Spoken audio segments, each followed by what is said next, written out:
Hello. I know I'm a day late, but you get what you get at this point in my life. We're just going to blast right through this. It was not a super interesting week. Monday night, not super exciting, and then we'll talk about the standings real quick. First up, I destroyed Adam Skipper. That's number one on the docket.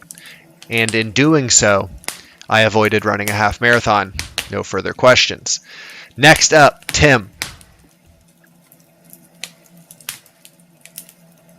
Scored 53 points for the week. This is Monday Night Rundown number one. His team, his entire team, ran down Ja'Marr Chase on Monday night. Barely squeaked it out.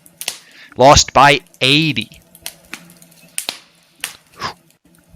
Next up, Brian. This is Monday Night Rundown number two. Picked up Jason Sanders and kicked his way to a win on Monday night. It's a bottom six win. That's about all Brian can hope for at this point in the season. He is firmly in last place. Next up, we have Paul versus Chase. Not much. I mean, Chase is putting out rosters these days. Like, this is a starting lineup, but he started tight ends in the flex for multiple weeks in a row. Starting Jordan Mason after CMC gets back, that's wishful thinking at best. Brian O'Shea rolling over in his grave right now. Next up, Brittany. Just can do no wrong. Just destined for first place. 96 points this week, 2-0. It doesn't matter. She gonna be winning. Started a very not optimal lineup. It doesn't matter. Just give her 2-0. Standing firmly in first place. Oh, also, Devon Achane needed like 14 points to run her down on Monday night. He scored 7. In the games with Tua, he's averaging over 20 points. But when he goes up against Brittany, nah, that's 7 points. And that's a 2-0 week for Brittany.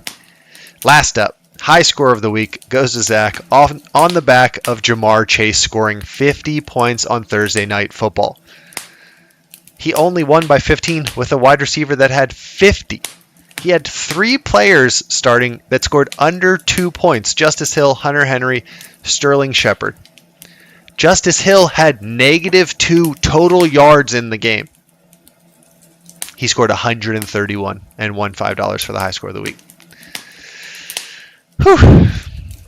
Standings. As I said, Brittany still firmly in first place. Me and Zach as close as we can hope on her heels. Between 3 and 4, large gap there as Jeff is in 4th place. But between 4th and 11th, there's a 3-game gap. Truly, everyone is in the playoff hunt right now.